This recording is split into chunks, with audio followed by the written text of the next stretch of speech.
안녕하세요. 반갑습니다. 요즘 날씨도 춥고 밖에 다니기도 조금 힘들어서 실내에서 많이 있게 되는 것 같습니다. 여러분들은 어떠세요? 확실히 TV 모니터를 통해서 유튜브를 많이 보게 되고 또한 책을 좀 많이 읽게 되는 것 같습니다.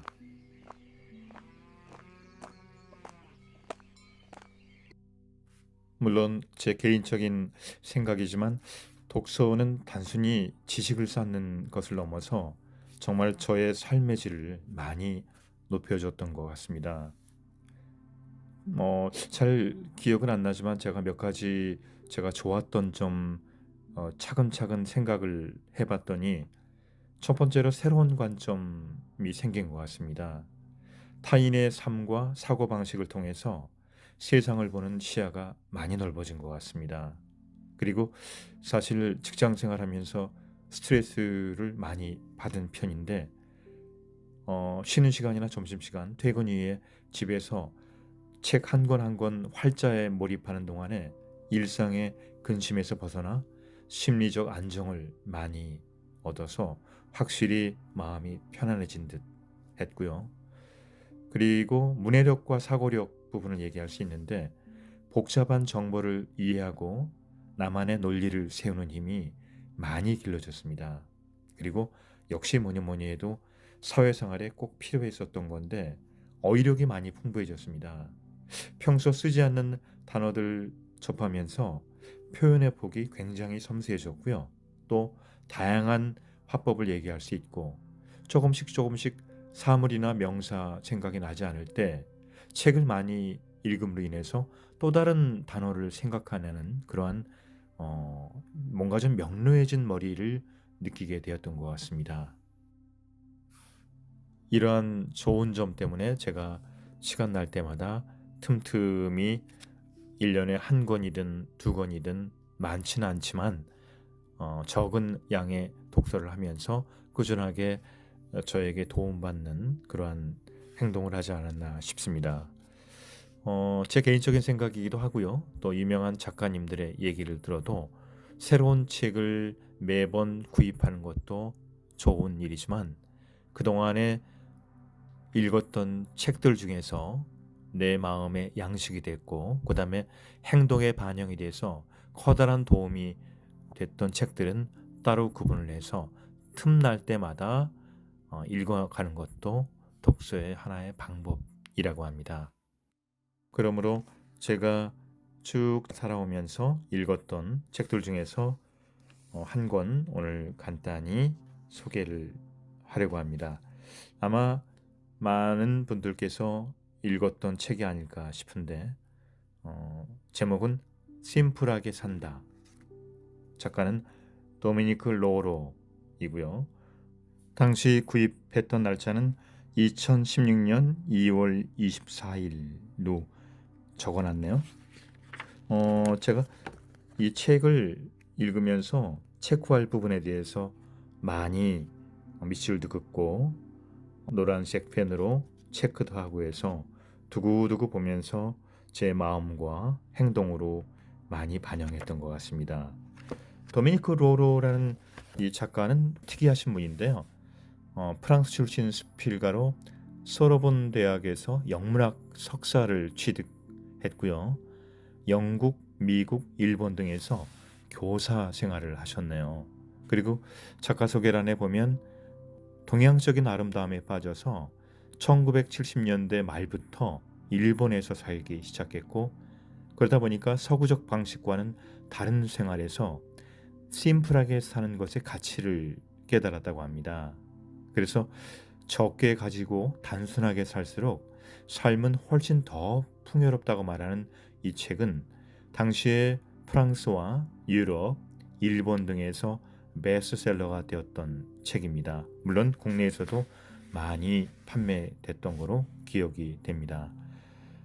저서로는 이분이 몇 권의 책이 있는데 심플하게 산다 2 소식의 즐거움이란 책도 있고요.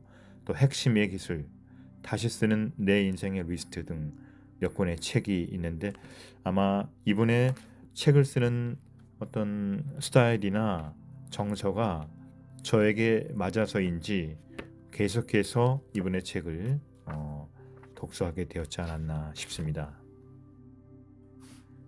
그리고 이 책의 주요 챕터는 세 가지로 작가가 구분했는데요. 우선 물건, 그리고 몸, 그리고 마음, 이렇게 아주 알뜰하고 단아하게 정리를 해놨습니다. 어, 우리가 살아가는데 물건도 필요하고 또 우리의 몸, 그리고 우리의 마음, 모든 세상이 이 세 가지로 구분되어 있다고 저도 생각이 들거든요. 그래서 작가의 의도가 아주 명료하고 간단한 그런 느낌이 나고요. 오늘은 물건, 몸, 마음, 이 세 가지 중에서 제가 밑을 그었던 부분, 제가 감명 깊게 읽었던 부분만 간단히 요약해서 우리 함께 하도록 하겠습니다. 집은 스트레스를 풀어주는 곳. 집은 간결하고 안락하고 실용적이어야 한다. 우리가 집에서 추구해야 할 최고 목표는 안락하게 지내는 것이다. 그런데 그 안락함은 공간에 의해 좌우되는 경우가 많다. 잘 짜인 공간, 해방감을 주는 공간, 여유로운 공간 등 집과 관련해서 심플한 삶의 방식은 하나의 미덕이 될 수 있다. 집은 휴식의 장소, 영감의 원천, 치유의 영역이 되어야 한다.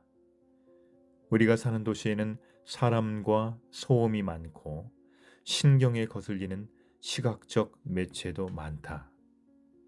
그런 도시에 사는 우리가 에너지와 활력, 균형, 즐거움을 되찾는 공간이 바로 집이다. 집은 물리적, 심리적 보호장치다. 집이 우리 몸을 보호하듯 몸은 우리 정신을 보호한다. 집은 우리 몸을 위한 곳이며 우리 마음을 위한 곳이다. 영양 부족은 육체에만 생기는 문제가 아니라 정신적인 영양 부족도 존재한다. 정신적인 영양 부족을 해결해 주는 것이 바로 집의 역할이다. 식생활이 우리 건강을 좌우하는 것과 마찬가지로 집을 어떻게 꾸미느냐가 우리의 심리적 안정에 막대한 영향을 미친다. 몸이 집 안에서 자유로워야 정신이 몸 안에서 자유롭게 성장할 수 있다. 물건을 집에 들이는 기준은 안락함이어야 한다. 물건을 고를 때는 겉으로 보이는 것에만 휘둘리지 말자. 그리고 고급 물건은 부자들을 위한 것이라는 선입관을 버리자. 예를 들자면 최상급 캐시미어로 만든 담요 한 장은 보통 담요 두 장보다 더 따뜻하다. 이 방 저 방으로 가지고 다니기도 좋고 활용도도 높아 오랫동안 기분 좋게 쓸 수 있다. 색은 단색 계열이 좋다. 화려한 색은 눈을 피로하게 한다. 검은색, 흰색, 회색 같은 색깔은 크게 눈에 띄지 않으면서 다른 색하고도 잘 어울린다. 이 색깔들은 복잡한 요소를 흡수시켜 없애는 힘이 있기 때문에 심플한 스타일의 완성도를 높여준다. 이처럼 집안 공간을 단순하게 만들고 쓸모없는 것을 모두 치우고 나면 기분이 개운해진다. 공장에서 만든 인스턴트 식품만 먹다가 모처럼 자연식품을 먹을 때와 같은 개운한 느낌을 맛볼 수 있다. 정말로 집에서 제일 중요한 것은 그 안에 살고 있는 사람이다. 사실 심플한 삶에는 돈이 많이 든다. 자질구레한 실내 장식 몇 가지 사서 진열하는 것보다 좋은 목재 합판으로 벽을 마감하는 비용이 더 비싸다. 게다가 심플한 삶을 지향하며 살아가려면 돈 이상의 것이 필요하다. 확고한 신념이 바로 그것이다. 신념이 있어야 질서와 아름다움을 추구하는 삶을 살 수 있다. 의사도 미용사도 화장품 판매업자도 우리 자신보다 우리 몸을 더 잘 돌볼 수는 없다. 우리 몸을 무관심하게 내버려두는 것은 우리 책임이고 우리 잘못이다. 왜 자신에서 빨리 늙고 병들려고 하는가? 왜 병들고 나서야 자연이 준 선물을 지키지 못한 것을 후회하는가? 건강은 우리가 가진 가장 귀한 재산이다. 건강할 때 우리는 누구보다 아름답다. 자신의 몸을 돌보지 않은 사람은 자기 몸 때문에 피해를 입게 된다. 당신의 몸은 곧 당신의 집이다. 다른 사람들 챙기기에 바쁘다는 핑계로 스스로를 돌보는 일에 소홀하면 안 된다. 자기 자신을 사랑하는 사람만이 남도 사랑할 수 있다. 몸을 돌보는 것은 자신을 위한 일인 동시에 남을 위한 일이다. 잘 관리되지 않은 집은 아무도 좋아하지 않는다. 사람의 경우도 마찬가지다. 지금 자신의 모습을 들여다보고 아름답게 가꾸자.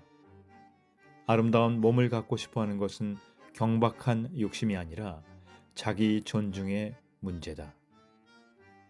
아름다움은 노력으로 얻어지는 것이며 아름다움을 얻으려는 행위는 태고적부터 있었다. 그리고 아름다움은 건강과 자신감에 기초한다. 몸이 건강해야 더 적극적인 사람이 되고 인간관계에도 더 잘 대응하며 자기 자신도 더 사랑할 수 있다. 몸이 불편하거나 완벽하게 가꾸어지지 않은 상태에서는 마음이 충분히 자유로울 수 없다. 사람은 자신의 결정과 외모 때문에 신경을 쓰는 문제가 해결돼야 남들 앞에서 더 당당하고 밝고 상냥할 수 있다. 자신감과 매력이 넘치는 사람을 보면 언제나 잘 가꾼 모습을 하고 있다. 더러운 손톱, 지나치게 달라붙거나 헐렁한 옷, 땀 냄새, 입 냄새, 누런 치아, 피곤한 얼굴, 더러운 머리카락은 하루를, 여행을, 그리고 인간관계를 망칠 수 있다. 몸을 잘 가꾼 사람은 긍정적인 에너지를 발산한다. 소극적인 태도를 버리자. 누구나 변할 수 있고 지금보다 더 빛날 수 있다. 몸을 가꾸기 위해 하는 모든 것은 당신을 더 자신 있는 사람으로 만들어 줄 것이다.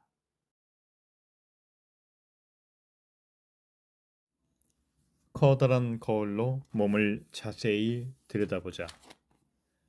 늘어진 살, 건조한 피부, 혈정, 굳은 살, 겉으로 보이는 혈관 등 몸 사이사이에 자리한 모든 불순물을 관찰하자.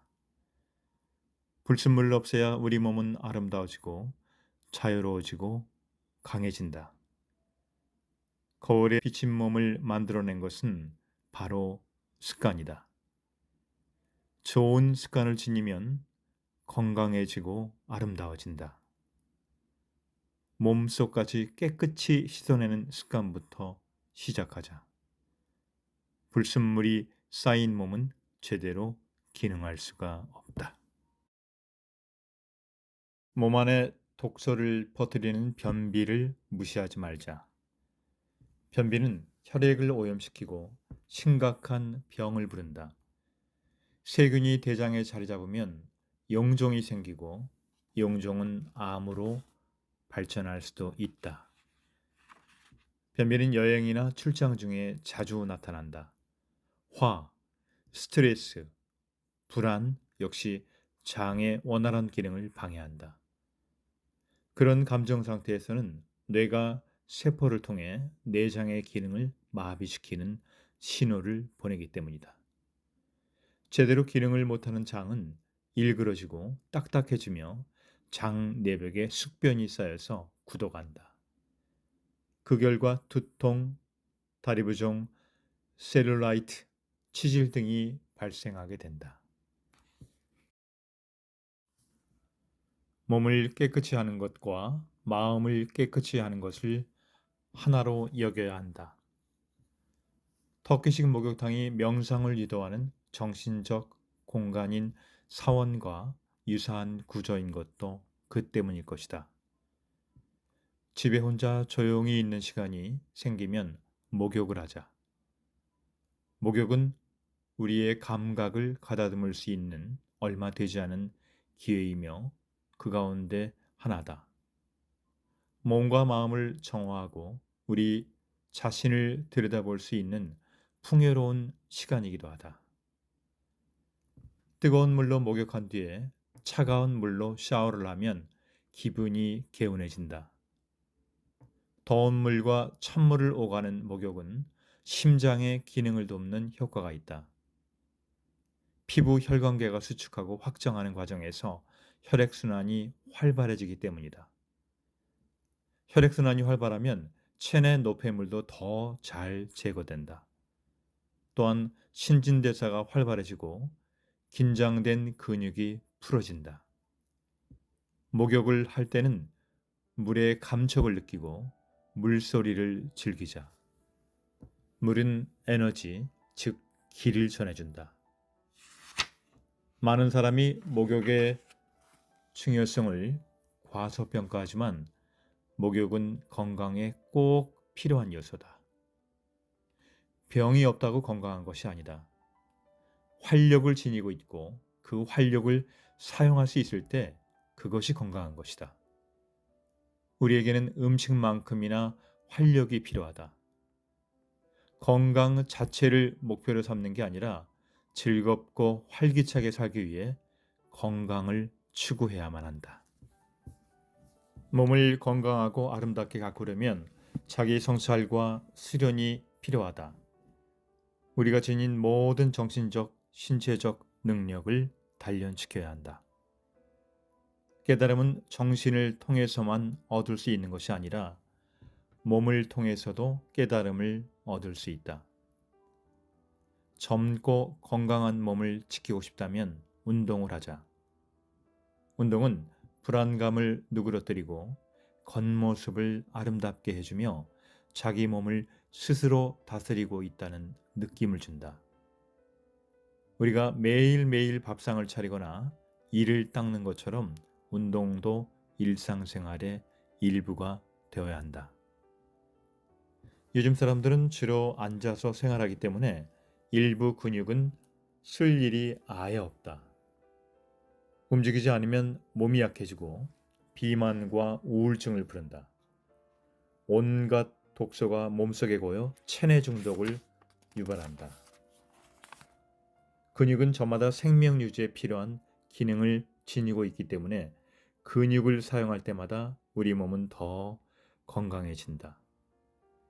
당신이 근육을 사용하면 몸은 자연스러운 아름다움을 드러낼 것이다. 근육이 잘 발달된 몸은 가만히 있을 때도 활력이 넘친다. 자세도 뒤틀림이 없이 올바르다. 움직임 또한 우아하고 유연해 보인다. 동작 하나하나가 매력을 표출한다. 잘 단련되고 가꾸어진 몸은 나이가 들어도 아름답다.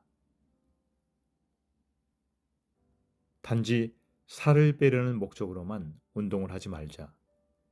어린 시절 해변에서 뛰어놀 때처럼 즐거움을 위해 운동하자. 운동으로 기쁨과 활력을 얻자. 그리고 운동할 때 당신의 몸에서 발산되는 에너지를 느껴보자. 잡념을 없애고 몸의 작은 부위까지 집중하자.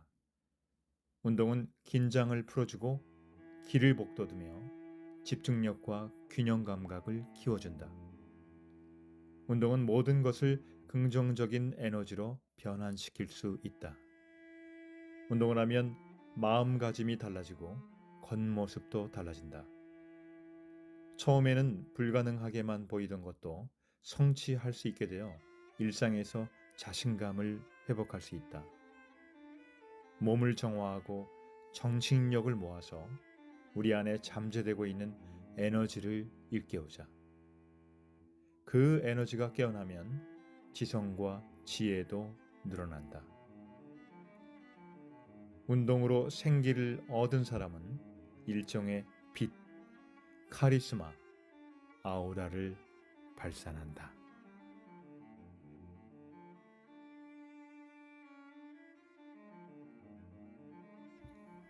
몸의 병은 마음의 병과 따로 떼어서 생각할 수 없다. 이는 인간이 아주 오래전부터 알고 있던 사실이기도 하다. 마음의 병을 없애려면 자기 자신을 돌보는 것을 첫 번째 의무로 여겨야 한다. 예로부터 많은 사상가와 현인들은 자기 자신을 돌보는 일에 긍정적인 가치를 부여했다. 자기 자신을 돌아볼 줄 모르면 자연인이나 인간에 관해 아무리 많은 사색을 해봤자 쓸모가 없음을 알았기 때문이다. 우리가 언제 어디서든 지켜야 할 단 한 가지는 바로 자기 자신이다. 우리는 우리 자신을 다스리고 바로잡고 더 완전하게 만들어야 한다. 그리고 이처럼 자기 자신을 돌보는 행위는 일상생활 속에서 이루어져야 한다. 우리는 실현하지 못한 욕구 때문에 불만스러워하고 불확실한 현실 때문에 불안해하고 자신감 부족 때문에 부정적으로 생각한다. 부정적이거나 불안한 생각, 남을 멸시하거나 의심하는 생각은 우리 마음을 오염시킨다. 이러한 감정들은 우리를 정신적, 신체적으로 망가뜨려 마음을 피곤하게 만들고 사랑과 행복에 감정이 들어서는 것을 방해한다. 오염된 마음은 정신을 산만하게 만들고 분열시키기 때문에 반드시 없애야 한다.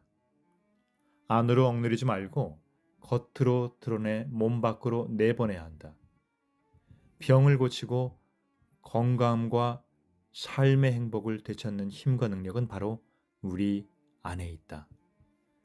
스트레스가 당신을 갈아먹기 시작했다면 그것은 당신이 그렇게 하도록 내버려 두었기 때문이다. 마음이 경직되면 몸이 경직된다. 마음의 걱정이 자리하면 위장의 신경세포들이 인체에 해로운 위액을 분비한다. 걱정은 체내 찌꺼기를 제거하는 신경계와 림프계 조직에도 해를 끼친다. 걱정은 수면에도 영향을 미치며 당뇨병, 주름살, 흰머리, 칙칙한 피부를 부른다. 집중력이나 결단력을 잃게 하고 체내 에너지 순환과 신진대사를 방해한다. 그러나 걱정은 사실 습관에 지나지 않는다. 걱정하는 습관이 걱정을 부르는 것이다. 걱정에 맞서는 법을 모르는 사람은 일찍 죽는다. 걱정이 많은 사람은 병도 아주 더디게 낫는다. 신경과민은 다른 병을 부르는 불치병이다. 정신적인 에너지를 늘 걱정에 빼앗기고 있는데 어떻게 평화로운 삶이 가능하겠는가? 우리에겐 마음의 평정을 되찾는 일이 시급하다. 걱정은 일종의 생각에 지나지 않는다. 고대 영어에서 생각이라는 단어가 걱정을 뜻한 것만 봐도 알 수 있다. 더구나 우리가 걱정하는 일의 90%는 실제로 일어나지 않는다. 물론 지진이나 화재, 질병 같은 큰 재난이 찾아올 수도 있다. 하지만 우리가 매일 걱정하는 이른바 큰 일은 바깥 세상보다는 우리 머릿속에서 더 자주 일어난다. 마음의 생태계를 개선하려면 그런 걱정들을 모두 없애야 한다. 그래야만 긍정적인 생각도 들어설 수 있다. 마음의 생태계에는 자기 자신을 다듬는 내면적인 수련이 필요하다. 매스미디어가 전파하는 폭력과 공포에 맞서 지식과 예술, 아름다움, 행복, 평화, 사랑이 우리 마음에 자리매게 해야 한다. 마음이 평화로울수록 머릿속에 저장된 정보를 쉽게 관리하고 정리할 수 있으며 그 정보를 맑은 정신으로 분별 있게 사용할 수 있다. 모든 생각은 결국 아무것도 아니다. 부정적인 걱정에 휘둘리지 말자. 부정적인 걱정과 당신의 인생 가운데 어느 것이 중요한가? 걱정을 없애려면 그 근원을 먼저 확인하고 자기 자신이 현재 무엇을 원하는지 스스로 물어야 한다. 우리 머릿속은 나이가 들수록 생각으로 더 복잡해진다. 쓸데없는 물건, 잊지도 모르는 물건이 꽉 들어찬 오래된 창고처럼 말이다. 머릿속이 생각으로 복잡하면 몸은 정상적으로 기능할 수 없다. 너무 많은 생각은 우리 기운을 빼앗고 머릿속을 혼란스럽게 만들어 집중을 방해한다. 모든 생각은 저마다 뇌에 흔적을 남기며 면역계를 강화하거나 악화시킨다. 그러므로 우리에게 좋은 영향만 끼치는 생각만 남도록 머릿속을 정리해야 한다. 머릿속을 정리한다는 것은 물건을 정리할 때와 마찬가지로 중요한 것이 들어설 거리를 만들어주는 것이다. 그리고 필요 없는 것은 치워 없앤다는 것을 의미한다. 불필요한 물건이 사라지면 안락한 생활에 도움이 되는 것처럼 불필요한 생각을 지우면 새로운 생각이 들어설 자리가 생긴다. 문제는 처리하려고 하지 말고 초월하자. 어떤 문제에 집중하게 되면 거기에 매달리게 되고 그 바람에 앞으로 나아가지 못하게 된다. 부정적인 생각은 분석하거나 해부하거나 연구할 필요가 없다. 문제에 대해 적극적으로 생각하지 말고 그냥 있자. 어떤 성질의 문제인지만 정확하게 알고 있으면 된다. 그런 다음 머릿속을 잔잔한 물처럼 그저 내버려 두자.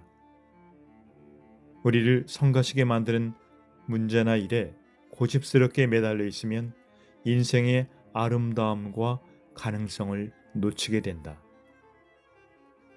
부족한 것, 부당한 것, 불행이나 불만, 슬픔을 부르는 것만 보게 된다. 원망과 상처 때문에 인생을 망치려 말자. 과거의 잔해는 쓰레기통에 던져버리고 좋은 기억만 간직하자. 장애물과 문제, 고민에 계속 매달려 있으면 마음은 행복의 문을 닫아버린다.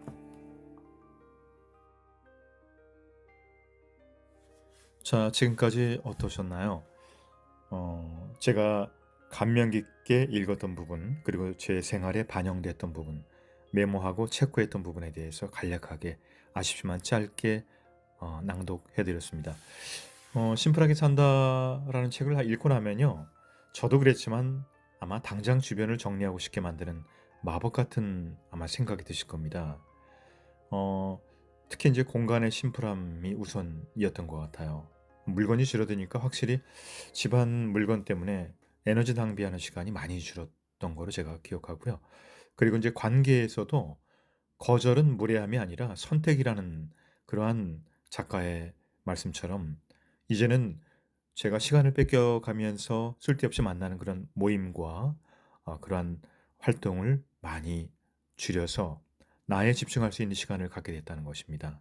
그리고 역시 뭐니 해도 생각의 심플함이죠.